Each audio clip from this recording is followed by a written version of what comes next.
ଦୁଃଖ ଭୋଗ ଦିନରେ ତାଙ୍କର ଦୁଃଖ ଭୋଗକୁ ସ୍ମରଣ କରିବା ନିମନ୍ତେ ଏହି ସୁନ୍ଦର ସୁଯୋଗ ଦେଇଛନ୍ତି। ଏହି ଅବସରରେ ମୁଁ ଦିନକୁ ମଣ୍ଡଳୀ ସ୍ମରଣ କରି ଯୀଶୁଙ୍କ ପୁରୁଷରେ କହିଥିବା ସତ୍ୟବାଣୀ ପଞ୍ଚମ ବାଣୀ ପ୍ରକାଶ କରିବା ନିମନ୍ତେ ସୁନ୍ଦର ସୁଯୋଗ ଦେଇଛନ୍ତି। ଏଥିପାଇଁ ମଣ୍ଡଳୀ ନିକଟରେ ମୁଁ ପ୍ରକାଶ କରେ। ପୁଣି ସମାଲୋଚକ ପାଳକ ମହାଶୟ ଦିଗନ୍ତଗଣ ସାମ୍ନାରେ ବସିଥିବା ପ୍ରଭୁଙ୍କର ଦାସ ଦାସୀଗଣ ପ୍ରତ୍ୟେକଙ୍କୁ ମୋର ନମସ୍କାର ଜଣାଏ। ଆମେ ଚାରୋଟି ବାଣୀ ଶୁଣି ଆସିଛୁ। ଚାରୋଟି ବାଣୀରୁ ତିନୋଟି ବାଣୀ ପ୍ରଭୁ ଯୀଶୁ ଅନ୍ୟମାନଙ୍କ ନିମନ୍ତେ କହିଥିଲେ, ଆଉ ଯେଉଁ ଚାରୋଟି ବାଣୀ ଶେଷ ରହିଗଲା ତାହା ନିଜ ନିମନ୍ତେ ସେ କହିଥିଲେ। ପ୍ରଥମ ବାଣୀ କ'ଣ ଥିଲା ପିଲାମାନେ? क्षमार वाणी। द्वितीय वाणी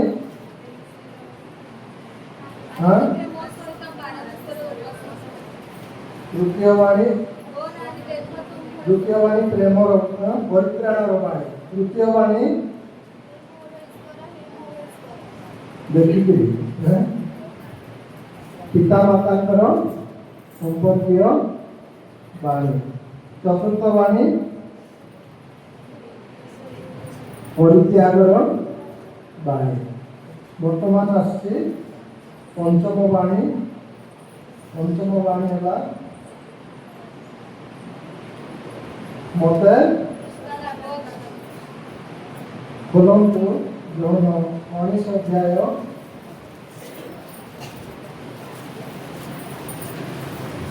28 पद मु पढ़ुछि। यापर यीशु धर्मशास्त्र वाक्य जेपरि सफल हुए एनिमंते समस्त विषय समाप्त होती जानी कहले मते क्रूस लागुअछि। पंचम बाणी है मते क्रूस लागुअछि जंत्रणार बाणी। ये बाणी है जंत्रणार बाणी। धर्मशास्त्र जेपरी सफल हुए निमंते समस्त विषय समाप्त होती जानी कहले मते तृषा लागुअछि। आम आरंभ शुणी आसु धर्मशास्त्र उक्ति प्रमाण प्रभु यीशु समस्त विषय समाप्त कर गोटे गोटे गोटे कर आम आरंभ शुणी आसलु। आज पुस्तक 3:15 आरंभ करूँ। शेष पुस्तक कौन? शेष पुस्तक प्रकाशित पुस्तक जाए प्राय 300 भविष्यवाणी प्रभु यीशु विषय लेखा कहते प्रभुकर दास मैंने कतोटी बाणी लेखा विषय 300 गोटे बाणी लेखा से सब बाणी को गोटे गोटे गोटे करी प्रभु यीशु कौन कर सफल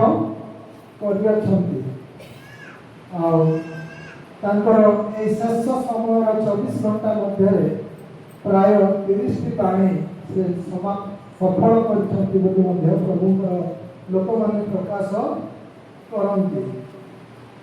से जहा हो प्रभु यीशुकर क्रूसीय मृत्यु अति दुखदायक था निमंते आम मान निमंते आम शुणु 2 Corinthians 5 जहाँकर पापर देश मात्र नथिला आम मान निमंते परमेश्वर तांको कौन करते पाप स्वरूप करदे जद्वारा आम माने कौन पाओ परित्राण पाओ मुक्ति पाओ आनंद पाओ।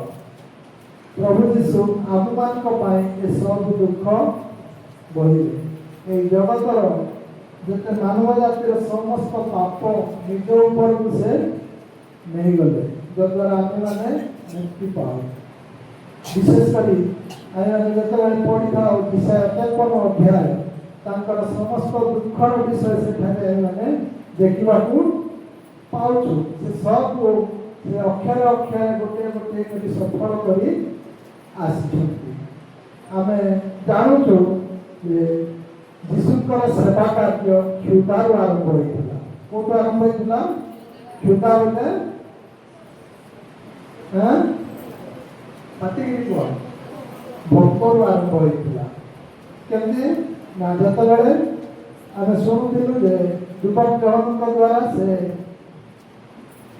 ଡୁବନ ପାଇଲେ ନାଇଁ କି ଆଉ ଆତ୍ମାଙ୍କ କର୍ତ୍ତୃତ୍ୱ ସେ କୋଉଠିକି ଗଲେ ପ୍ରାନ୍ତରକୁ ଗଲେ ପର୍ବତକୁ ନା ପ୍ରାନ୍ତରକୁ ଗଲେ ଶୈତାନ ଦ୍ୱାରା ପରୀକ୍ଷା ହେବା ନିମନ୍ତେ କେତେ ଦିନ ପରୀକ୍ଷିତ ହେଲେ 40 ଦିନ 40 ରାତ୍ରି। ତାପରେ ତାଙ୍କର ସେବା କାର୍ଯ୍ୟ ଆରମ୍ଭ କରିବା ବେଳେ ଶୈତାନ ତାଙ୍କୁ ପ୍ରଥମ ପରୀକ୍ଷା କରିଥିଲା କ'ଣ এই ପଥର ଗୁଡ଼ାକ ତୁମେ ତ ଭୋକ ହେଇଯାଇଛ 40 ଦିନ 40 ରାତ୍ରି ଉପବାସ ରହି ନିର୍ଜଳ ଉପବାସ କିଛି ଖାଇ ନ ପିଇ ନ ଦୁର୍ବଳ ହେଇଯାଇଛ ତୁମେ ତ ପ୍ରଭୁ ତୁମ ହାତରେ ସବୁ ହେଇପାରିବ ଏଇ ପଥର ଗୁଡ଼ାକ କ'ଣ କରି ଖାଅ ଯୀଶୁ ଖାଇଲେ କି ନାଇଁ କ'ଣ କହିଲେ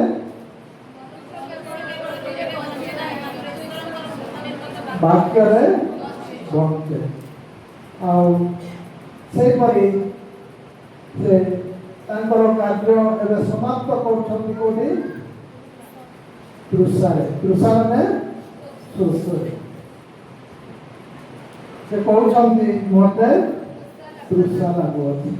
ପ୍ରଭୁ ଯୀଶୁଙ୍କ ବିଷୟରେ ଦୁଇଥର ଶୋଷ ହେବାର ଆମେ ଦେଖିବାକୁ ପାଉଛୁ ଯାହାକି ଯୋହନ 4 ଅଧ୍ୟାୟରେ ସମ୍ପୂର୍ଣ୍ଣ ସ୍ତ୍ରୀଙ୍କ ପାଖକୁ ସେ ଯାଇଥିଲେ ସେ ଜଳ କୁହ ପାଖକୁ ଗଲେ ମତେ ଟିକେ ପିଇବାକୁ ପାଣି ଦିଅ ପିଇଲେ କି ପିଇ ନାହାନ୍ତି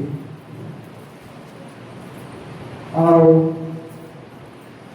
ତାଙ୍କ ସହିତ କିନ୍ତୁ କଥାବାର୍ତ୍ତା ହେଲେ।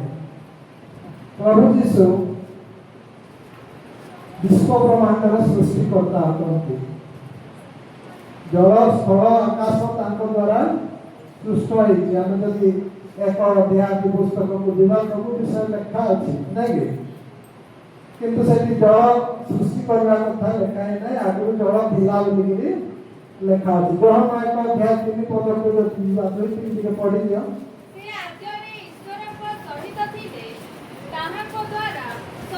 ତାହାଙ୍କ ଦ୍ୱାରା ସମସ୍ତ ସୃଷ୍ଟି ହେଲା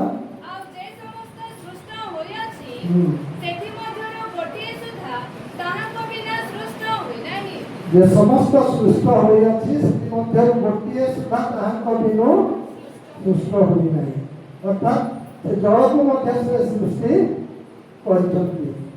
ଯେ ଜଳର ସୃଷ୍ଟିକର୍ତ୍ତା ଯେ ଜଳକୁ ତିଆରି କରିଛନ୍ତି ଗଢ଼ିଛନ୍ତି ଆଉ ସେ ଆଜି କ'ଣ ସେଇ ଜଳ ପାଇଁ ସେ ଆଜି କୃଷିତ ଅଟନ୍ତି। ଆଉ ଯେ ଲୋକଙ୍କୁ ଜଳ ଦେଇଥିଲେ ସେ ଆଜି ଜଳ ପାଇଁ କୃଷିତ ଅଟନ୍ତି। ଯଦି ଆମେ ଯାତ୍ରା ପୁସ୍ତକ 17 ଅଧ୍ୟାୟକୁ ଯିବା ଇସ୍ରାଏଲ ଲୋକମାନେ ଯେତେବେଳେ ରଥକୁ ଗଲେ ସେଠାରେ ଜଳର ଅଭାବ ହେଲା ଜଳ ପାଇଲେ ନାହିଁ। ମୋସାଙ୍କ ନିକଟରେ ସେମାନେ ବିବାଦ କଲେ ଆଉ ମୋସା ପ୍ରଭୁଙ୍କ ନିକଟରେ ପ୍ରାର୍ଥନା କରିବାରୁ ପ୍ରଭୁ କହିଲେ ଅମୁକ ଜାଗାକୁ ଯାଅ କୋଉ ଜାଗା ଟିକେ ପଢିଛ ତ ପାଇବ କି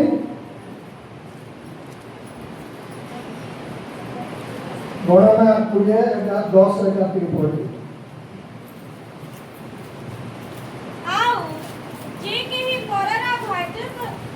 ଗଣନା ପୁସ୍ତକ ପୁଣି ମୋସା ଓ ହାରଣ ସେହି ଶୈଳ ସମ୍ମୁଖରେ ସମାଜକୁ ଏକତ୍ର କଲେ ଆଉ ସେମାନଙ୍କୁ କହିଲେ ହେ ବିଦ୍ରୋହୀଗଣ ଶୁଣ ଆମ୍ଭେମାନେ କି ତୁମମାନଙ୍କ ନିମନ୍ତେ ଏହି ଶୈଳରୁ ଜଳ ବାହାର କରିବା। ଏ ଉତ୍ତାରେ ମୋସା ହସ୍ତ ଉଠାଇ ଆପଣା ଯଷ୍ଟିରେ ସେହି ଶୈଳକୁ 2 ଥର ଆଘାତ କଲେ ତହିଁରେ ପ୍ରଚୁର ଜଳ ବାହାରିଲା। ପୁଣି ମଣ୍ଡଳୀ ଓ ସେମାନଙ୍କ ପଶୁଗଣ ପାନ କଲେ। ପ୍ରସ୍ତରରୁ ଜଳ କାଢ଼ିବା ପରମେଶ୍ୱର ଯାହାକି ଆମେ ଯାତ୍ରା 17 ଅଧ୍ୟାୟ ଆରମ୍ଭରୁ ଯଦି ପଢିବା ଭଲ ଭାବେ ଜାଣିପାରିବା। ସେଇ ପ୍ରସ୍ତର ହେଉଛନ୍ତି ନିଜେ ପ୍ରଭୁ ଯୀଶୁ ଖ୍ରୀଷ୍ଟ ବୋଲି କୁହାଯାଏ। ସେଇ ପ୍ରସ୍ତରରୁ ସେ ଜଳ ବାହାର କରିଥିଲେ ଏବଂ ଲକ୍ଷ ଲକ୍ଷ ପ୍ରଜାଙ୍କୁ କ'ଣ କରିଥିଲେ ନା ତୃପ୍ତ କରିଥିଲେ ସେମାନଙ୍କର ତୃଷା ମେଣ୍ଟାଇଥିଲେ। ସେଇ ପ୍ରଭୁ ଯୀଶୁ ଖ୍ରୀଷ୍ଟ ଆଜି କୃଷରେ ରହିକରି କହୁଛନ୍ତି ମତେ ତୃଷା ଲାଗୁଅଛି। ଆମେ ଦେଖୁଥିଲୁ ଯୋହନ 4 ଅଧ୍ୟାୟରେ ଯେ ସେ ସମୀରଣୀୟ ସ୍ତ୍ରୀକୁ ଜଳ ମାଗିଲେ କିନ୍ତୁ ସେ ସ୍ତ୍ରୀ ତାଙ୍କୁ ଜଳ ଦେଇ ନଥିଲା। ଜଳ ଦେଲା କି ନଥିଲା କଥା କହିଲା ନାଇଁ କି ଯୁକ୍ତି କହିଲା ତୁମେ ଯିହୁଦୀ ଲୋକ ଆମ ହାତରୁ ତୁମେ କେମିତି ଜଳ ପିଇବ। ଆଉ ପ୍ରଭୁ ଯୀଶୁ ଯେତେବେଳେ ଜଳ ଦେବାକୁ କହିଲେ ତୁମ ହାତରେ ତ ବାଲ୍ଟି ନାହିଁ କି ଦୌଡ଼ି ନାହିଁ କିଛି ନାହିଁ ତମେ କେମିତି ମତେ ଜଳ ଦେବ। କିନ୍ତୁ କଥା ହଉ ହଉ ସେ ଯେ ଜୀବନ୍ତ ଜଳ ଏହା ସେ ବୁଝିପାରିଲେ। 4 ଅଧ୍ୟାୟ ଟିକେ ପଢିଦିଅ। ଯୀଶୁ ତାହାକୁ ଉତ୍ତର ଦେଲେ, ଯେ କେହି ଏହି ଜଳ ପାନ କରେ ସେ ପୁନର୍ବାର ତୃଷିତ ହେବ, କିନ୍ତୁ ମୁଁ ଯେଉଁ ଜଳ ଦେବି ତାହା ଯେ କେହି ପାନ କରିବ ସେ କେବେହେଁ ତୃଷାର୍ତ୍ତ ହେବ ନାହିଁ, ବରଂ ମୁଁ ତାହାକୁ ଯେଉଁ ଜଳ ଦେବି ତାହା ଅନନ୍ତ ଜୀବନଦାୟକ ଜଳର ନିର୍ଝର ସ୍ୱରୂପେ ତାହାଠାରେ ଉଛୁଳି ଉଠୁଥିବ। ପ୍ରଭୁ ଯୀଶୁ ହେଉଛନ୍ତି ଅନନ୍ତ ଜୀବନଦାୟକ ଜଳର ନିର୍ଝର। ଆଜି ସେଇ ନିର୍ଝର ତୃଷା ହେଇଯାଉଛନ୍ତି। କୃଷରେ ସେ ଲମ୍ବମାନ ଅଛନ୍ତି। ଆଉ ସେ ସ୍ତ୍ରୀ ସେଇ ଜଳ ପାଇବା ନିମନ୍ତେ ଗାଁ ଲୋକଙ୍କୁ ଯାଇ ଡାକି ଆଣିଲେ ଏବଂ ସେଇ ସୁଖାର ଗ୍ରାମର ସମସ୍ତେ ସେଦିନ ପ୍ରଭୁଙ୍କର ସେଇ ଆତ୍ମିକ ଜଳ ଦ୍ୱାରା କ'ଣ ହେଇଥିଲେ ପବିତ୍ରତ ହେଇଥିଲେ। ସେଇ ପ୍ରଭୁ ଯୀଶୁ ଆଜି କୃଷରେ କ'ଣ ହେଇଛନ୍ତି ଲମ୍ବମାନ ହେଇକିରି ତୃଷାର୍ତ୍ତ ଅଛନ୍ତି ଏବଂ କହୁଛନ୍ତି ମତେ ତୃଷା ଲାଗୁଅଛି। ଯେଉଁ ପ୍ରଭୁ ଯୀଶୁ ଅନନ୍ତ ଜୀବନ ଜଳର ନିର୍ଝର ଅଟନ୍ତି, ଯେଉଁ ପ୍ରଭୁ ଯୀଶୁ ଲକ୍ଷ ଲକ୍ଷ ଲୋକଙ୍କୁ ପ୍ରସ୍ତରରୁ ଜଳ ବାହାର କରିଦେଉଛନ୍ତି, ସେଇ ପ୍ରଭୁ ଯୀଶୁ ଆଜି ତୃଷାର୍ତ୍ତ ଅଟନ୍ତି। କାହା ପାଇଁ ସେ ତୃଷାର୍ତ୍ତ ଅଟନ୍ତି? ଯେ ଆମମାନଙ୍କ ନିମନ୍ତେ ସେ ପ୍ରହାର ସହିଲେ। ସେ ଗତ ରାତ୍ର ଠାରୁ ସେ ନିଜର ବେଦନା ସହିକିରି ଆସୁଛନ୍ତି। ରାତିରେ ପ୍ରଭୁଙ୍କ ପିତାଙ୍କ ନିକଟରେ ପ୍ରାର୍ଥନା କରୁଛନ୍ତି। ଆଉ ତାଙ୍କ ଦେହରୁ ଝାଳ କେମିତି ବହି ପଡୁଥିଲା? ଘନ ରକ୍ତ ଟୋପା ପରି ରକ୍ତର ଟୋପା ଭଳିଆ ଝାଳ ବହି ଯାଉଥିଲା। ସେ ଦେଖିପାରୁଥିଲେ ଆଗାମୀ କୃଷର ବିପଦ ଆଉ ତାଙ୍କୁ ବହୁତ କଷ୍ଟ ଦେଉଥିଲା, ବହୁତ ଯାତନା ଦେଉଥିଲା, ବହୁତ ଲାଞ୍ଛନା ଦେଉଥିଲା। କି ପ୍ରକାର ସେ ସବୁକୁ ସହିବାକୁ ପାରିବେ ଏହା ସେ ଆଗାମୀର ବିଷୟ ସବୁ ଦେଖିବାକୁ ପାଇ ସେ କଷ୍ଟରେ ପଡ଼ିଥିଲେ। ପୁଣି ବର୍ତ୍ତମାନ ସେ କୃଷରେ ଅଛନ୍ତି। ଆଉ ପ୍ରଭୁଙ୍କର ଲୋକମାନେ କହନ୍ତି ସେ କୃଷର ଓଜନ 150 କେଜି। କେମିତି ବଢ଼ିଥିଲେ ଖାଲି ପାତ୍ରରେ ଆମେମାନେ ଟିକେ ଲକ୍ଷ୍ୟ କରିବା। କୃଷର ଓଜନ କେତେ? ପ୍ରାୟ 150 କେଜି ବୋଲି ପ୍ରଭୁଙ୍କର ଦାସଗଣ ପ୍ରକାଶ କରନ୍ତି ବାଇବେଲ ପଣ୍ଡିତମାନେ। ଆଉ କୃଷରେ ସେ କୃଷ ବଢ଼ି ସେ ଗଲଗଥା ପାହାଡ଼କୁ କେମିତି ଯାଇଥିବେ, ବାଟରେ ପଡ଼ିଥିବେ, କେତେ ଥର ଲୁଟିଥିବେ ତାର କଳନା ନାହିଁ। ପୁଣି ଆମେ ଶୁଣୁଥିଲୁ ଯେ ତାଙ୍କ ପିଠିରେ କ'ଣ ପଡ଼ୁଥିଲା? କୋରୋନାର ଛାଟ ପଡ଼ୁଥିଲା। ଆଉ ସେଥିରୁ କେତେ ରକ୍ତ ବାହାରୁଥିଲା। ଆଉ ଦେହ କ'ଣ ହେଇଯାଇଥିବ? ଶୁଖି ଯାଇଥିବ। ଦେହ କ'ଣ ହେଇଯାଇଥିବ? ଡିହାଇଡ୍ରେସନ୍ କରନ୍ତି। ଦେହରେ ଆଉ ଜଳୀୟ ଅଂଶ ନଥିବ। এই ପ୍ରକାର ଅବସ୍ଥାରେ ସେ କୃଷରେ ଝୁଲିଛନ୍ତି।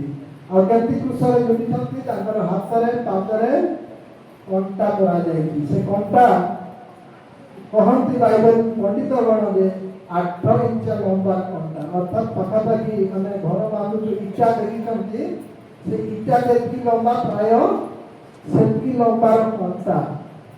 ଆଉ ମୋଟା ଅଛି ସେଇ କଣ୍ଟା। 3ଟି କଣ୍ଟାରେ ସେ କୃଷରେ ଝୁଲୁଛନ୍ତି। 2 ହାତେ 2 ଟ୍ରେକ ଆଉ ଗୋଡ଼ରେ ମଧ୍ୟ ଗୋଟେ କଣ୍ଟା। କି ପ୍ରକାର ଅବସ୍ଥାରେ ସେ ଅଛନ୍ତି ଯଦ୍ୱାରା ସେ ବହୁତ କଷ୍ଟ ଭୋଗୁଛନ୍ତି। ଏମିତି କଷ୍ଟ ଭୋଗୁଥିବା ସମୟରେ ମଧ୍ୟ ସେ ଲୋକଙ୍କ ପାଇଁ ସେ ଚିନ୍ତା କରୁଛନ୍ତି। କ୍ଷମାର ବାଣୀ ଶୁଣଉଛନ୍ତି, ପରିତ୍ରାଣର ବାଣୀ ଶୁଣଉଛନ୍ତି, ପୁଣି ପିତାମାତାଙ୍କର ସମ୍ପର୍କର ବାଣୀ ମଧ୍ୟ ଶୁଣଉଛନ୍ତି। ତାପରେ ଆଉ ସେ ସହିପାରିଲେ ନାହିଁ। ପିତା ତାଙ୍କୁ କ'ଣ କରିଦେଲେ? କିଛି ସମୟ ନିମନ୍ତେ ପରିତ୍ୟାଗ କରିଦେଲେ। ତାଙ୍କ ମୁହଁ କ'ଣ କରିଦେଲେ? ଫେରେଇ ଦେଲେ, ଯଦ୍ୱାରା ସେ ଆହୁରି କ'ଣ ବ୍ୟଥିତ ହେଇଗଲେ। ଆଉ କହିଲେ କ'ଣ? ଏଲିଏଲି ଲାମା ସାବାକ୍ଥାନି, ଅର୍ଥାତ୍ ହେ ମୋର ଈଶ୍ୱର ମୋତେ କାହିଁକି ପରିତ୍ୟାଗ କଲ। এই ପ୍ରକାର କଷ୍ଟରେ ଥାଉ ଥାଉ ସେ ଶୋଷ ହେଇଗଲେ। ସେ କ'ଣ ହେଇଗଲେ? ଶୋଷ ହେଇଗଲେ। ଏବଂ କହିଲେ ମୋତେ ତୃଷା ଲାଗୁଅଛି। ଶୋଷ ଯଦି ହେବ ଜଣେ ଲୋକ ପାଣି ଦିଅ ପିଇବି ବୋଲି କହିବ, ନା ତୃଷା ଲାଗୁଅଛି ବୋଲି କହିବ ପାଣି ଦିଅ ପିଇବି ବୋଲି କହିବ। କି ପ୍ରକାର ତୃଷା ସେଇଟା ଦେଖନ୍ତୁ। ନିଜ ପାଇଁ ତୃଷା, ପ୍ରକୃତରେ ସେ କଷ୍ଟ ଭୋଗିଛନ୍ତି, ଅପମାନ ଭୋଗିଛନ୍ତି, ନିନ୍ଦା ସହିଛନ୍ତି, ତାଙ୍କ ଶରୀରରୁ ରକ୍ତ ଧାର ଧାର ବହିଯାଇଛି। ପ୍ରକୃତରେ ସେ ଶାରୀରିକ ଭାବେ ଶୋଷ ଅଟନ୍ତି, ତୃଷା ଅଟନ୍ତି, ଯେହେତୁ ସେ ସମ୍ପୂର୍ଣ୍ଣ ମାନବ ଥିଲେ। ଆଉ ଏହି ସମୟରେ ଈଶ୍ୱର ତାଙ୍କୁ କ'ଣ କରିଦେଇଥିଲେ, କିଛି ସମୟ ନିମନ୍ତେ ପରିତ୍ୟାଗ କରିଦେଇଥିଲେ। ତେଣୁ ସେ ମାନବୀୟ ପ୍ରକୃତି ହିସାବରେ ଶୋଷ ହେଲେ ମଧ୍ୟ ସେ କହୁଛନ୍ତି ଅନ୍ୟମାନଙ୍କ ନିମନ୍ତେ ମୋତେ ତୃଷା ଲାଗୁଅଛି। କିପରି ଅନ୍ୟମାନେ ରକ୍ଷା ପାଇବେ ଏଥିପାଇଁ ସେ ଚିନ୍ତା କରୁଛନ୍ତି। ଯେହେତୁ ତାଙ୍କଠାରେ ଅନନ୍ତ ଜୀବନର ଜଳର ନିର୍ଝର ରହିଅଛି। ଆଉ ଯୋହନ 6:35 ଲେଖାଯାଏ, ପଢ଼ିଦିଅ। ସେଥିରେ ଯୀଶୁ ସେମାନଙ୍କୁ କହିଲେ, ମୁଁ ସେହି ଜୀବନଦାୟକ ଆହାର, ଯେ ମୋ ନିକଟକୁ ଆସେ ସେ କଦାପି କ୍ରୋଧିତ ହେବ ନାହିଁ, ଆଉ ଯେ ମୋଠାରେ ବିଶ୍ୱାସ କରେ ସେ କଦାପି ତୃଷିତ ହେବ ନାହିଁ। ଯେ ମୋଠାରେ ବିଶ୍ୱାସ କରେ ସେ କଦାପି ତୃଷିତ ହେବ ନାହିଁ। ଆଉ ତାଙ୍କଠାରେ ଯଦି ଆମେ ବିଶ୍ୱାସ କରିବା କେବେ ହେଲେ ଆମେ ତୃଷିତ ହେବା ନାହିଁ। ଯେମିତିକି ଆମେ ଦେଖିଲୁ ଏଇ ସମୀରଣୀୟା ସ୍ତ୍ରୀଙ୍କ ପାଖରେ ସେ କହିଲେ, ମହାଶୟ ଏତେ ଦୂର ମୁଁ ଆଉ ଜଳ କାଢ଼ିବାକୁ ଆସିବି ନାହିଁ, ମୋତେ ସେ ଜଳ ଟିକେ ଦିଅ। ଆଉ ପ୍ରଭୁ ଯୀଶୁ ସେ ଜଳ ଦେଲେ ନା ନାହିଁ ତାଙ୍କୁ ଦେଲେ। ଯେ ମୋଠାରେ ବିଶ୍ୱାସ କରେ ଆଉ ସେଇ ଜଳ ତାଙ୍କୁ ଦିଆଯିବ, ସେ କେବେ ତୃଷିତ ହେବ ନାହିଁ। ଯୋହନ 7:37 ମଧ୍ୟ ଟିକେ ପଢ଼ିଦିଅ। ଶେଷ ଦିନ ଅର୍ଥାତ୍ କର୍ପଣ ପ୍ରଧାନ ଦିନ ଯୀଶୁ ଠିଆ ହୋଇ ଉଚ୍ଚସ୍ୱରରେ କହିଲେ, କେହି ଯଦି ତୃଷିତ ହୁଏ ତେବେ ସେ ମୋ ନିକଟକୁ ଆସି ପାନ କରୁ। କେହି ଯଦି ତୃଷିତ ହୁଏ ତେବେ ସେ ମୋ ନିକଟକୁ ଆସି ପାନ କରୁ। ଯେ ମୋଠାରେ ବିଶ୍ୱାସ କରେ, ଧର୍ମଶାସ୍ତ୍ରର ଉକ୍ତି ପ୍ରମାଣେ ତାହାର ଅନ୍ତରରୁ ଜୀବନ୍ତ ଜଳସ୍ରୋତ ପ୍ରବାହିତ ହେଉଥିବ। ସେ ଯେଉଁ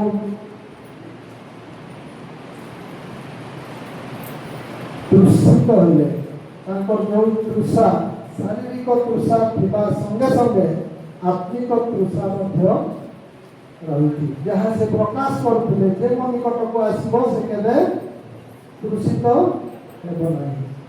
କିନ୍ତୁ ଆଜିର ଏହି ଦୁଃଖଭୋଗ ଦିନରେ ଆମମାନଙ୍କ ପାଇଁ ସେ ତୃଷିତ ଅଟନ୍ତି, ଆମମାନଙ୍କ ପାଇଁ ସେ କ୍ଷୁଧିତ ଅଟନ୍ତି। ମାଥିଉ 5:6 ଲେଖାଯାଏ, ଧାର୍ମିକତା ନିମନ୍ତେ କ୍ଷୁଧିତ ଓ ତୃଷିତ ଲୋକେ ଧନ୍ୟ, କାରଣ ସେମାନେ ପରିତୃପ୍ତ ହେବେ। ତେଣୁ ପ୍ରଭୁଙ୍କର ଏହି ତୃଷା ଆମେ ଆତ୍ମିକ ଭାବେ ଲକ୍ଷ୍ୟ କରିବା। ଯଦିଓ ସେ ଶାରୀରିକ ଭାବେ ପ୍ରକୃତରେ ତୃଷିତ ଅଟନ୍ତି, ଆତ୍ମିକ ଭାବେ ଆମମାନଙ୍କ ନିମନ୍ତେ ମଧ୍ୟ ସେ ତୃଷିତ ଅଟନ୍ତି। କ'ଣ ପାଇଁ ସେ ତୃଷା କରୁଛନ୍ତି ନା ଆମମାନଙ୍କୁ ରକ୍ଷା କରିବା ନିମନ୍ତେ, ଆମମାନଙ୍କୁ ଉଦ୍ଧାର କରିବା ନିମନ୍ତେ, ଆମମାନଙ୍କୁ ପରିତ୍ରାଣ ଦେବା ନିମନ୍ତେ ସେ ତୃଷିତ ଅଟନ୍ତି। ଆମେ ଦେଖିବା ଗୀତ ସଂହିତା 42 ଟିକେ ପଢ଼।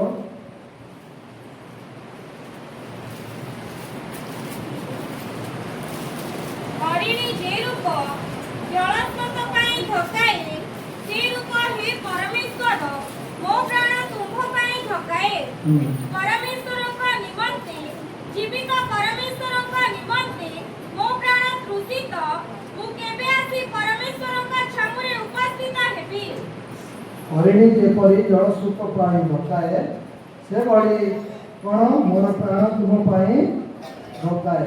ପରମେଶ୍ୱର ଯେପରି ପରମେଶ୍ୱରଙ୍କ ସହିତ ସେ ମିଶିବେ, ଏଥିପାଇଁ ସେ ତୃଷିତ ହେଉଥିଲେ।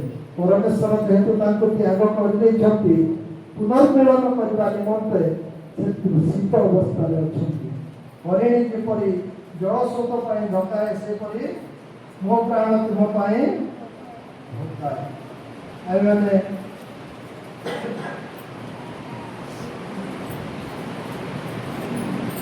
देखु जे जीवन मध्य से लोक मानू परित्राण देवा निमंते तृषित थे जमी लेखा अच्छी 19 लुक 10 जहाँ हजी अच्छी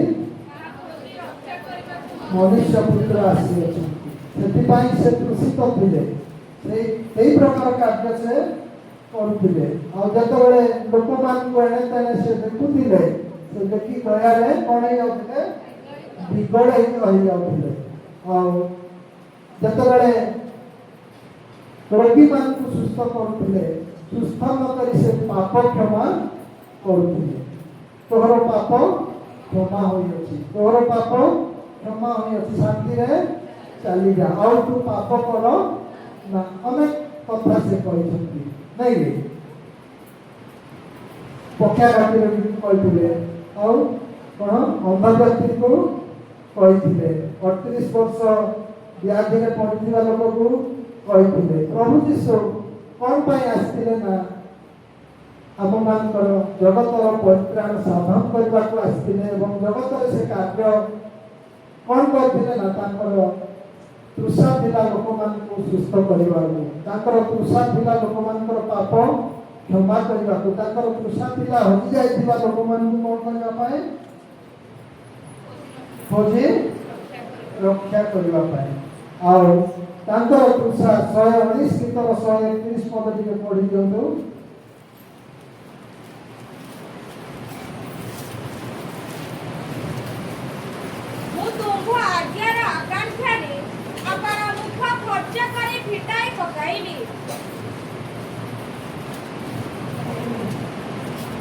तुम्भ आज्ञार आकांक्षा अपना मुख खर्चा करी पिटाई पकड़ आज्ञा पालन करने निमंते से तृषित थे ईश्वर आज्ञा पालन करने से तृषित थे जेहेतु से अन्य मान को रक्षा करेंगे से निजर प्राण बलि कृषण से दिन देते एवं आम मान को से कौन करते रक्षा कर मातृ 25 अध्याय आम देखु मु खिंचित थी मत तुम कौन कल खाइबा देल तृषित थी पान करने देल वस्त्र नथिला मत तुम कौन कल ये पढ़ी जाओ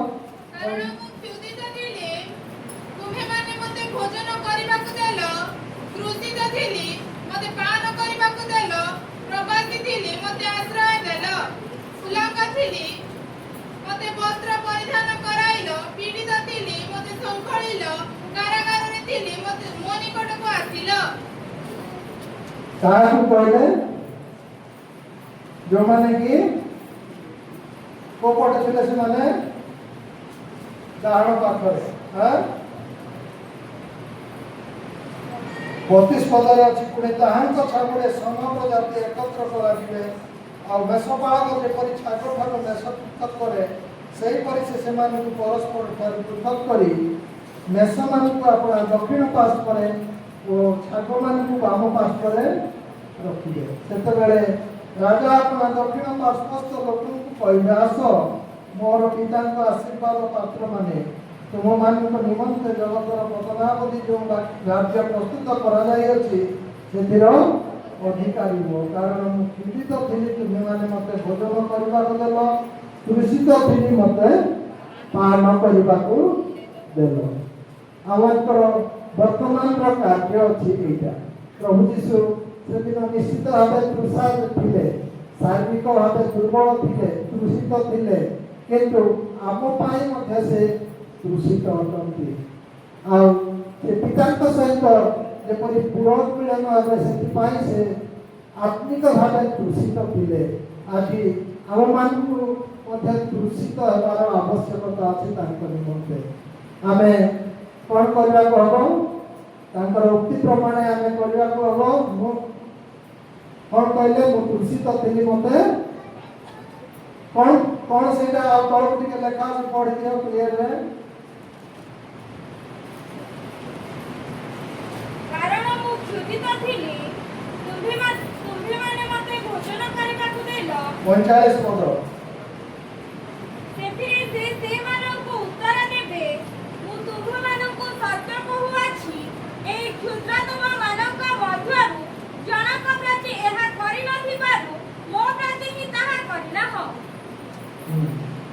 आउ एमाने अनंत शास्ति किंतु धार्मिक माने अनंत जीवन भोग करिबाकु जिबे अन्य माननको एई प्रकार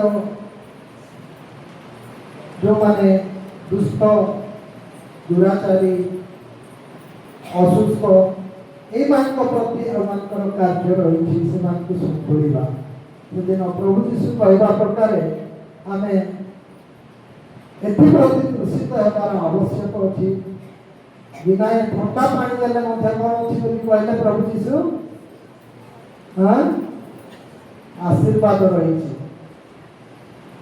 जनकर उपकार करवा जनकर उपकार करवा जन को प्रेम करवा जन को क्षमा देवा जहाँ सब आम शुणी आसीचु प्रभुकर उक्ति ऋषरु से सब प्रति आमानकर कौन रहा आवश्यक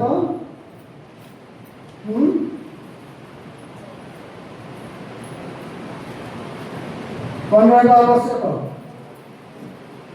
कृषा रहिबार आवश्यक रही तबे आमे माने ताकर से आशीर्वादर पात्र हो पारिबा प्रभु यीशु से दिन कृषरे लोकमान होइकि आम मानक पई दूषित थिबा संगे संगे पिता सहित पुनर्मिलन होता निमंते मध्य से दूषित थे तेणु आत्मिक भाव दूषित होगापी चेष्टा करवा एवं अन्य मानकर उपकार करने द्वारा आम मैंने शेष विचार दिन में कौन होगा से दक्षिण पार्श्व आम उभा होगा पारिबा प्रभु ए अपवाक्य समस्त को आशीर्वाद करूँ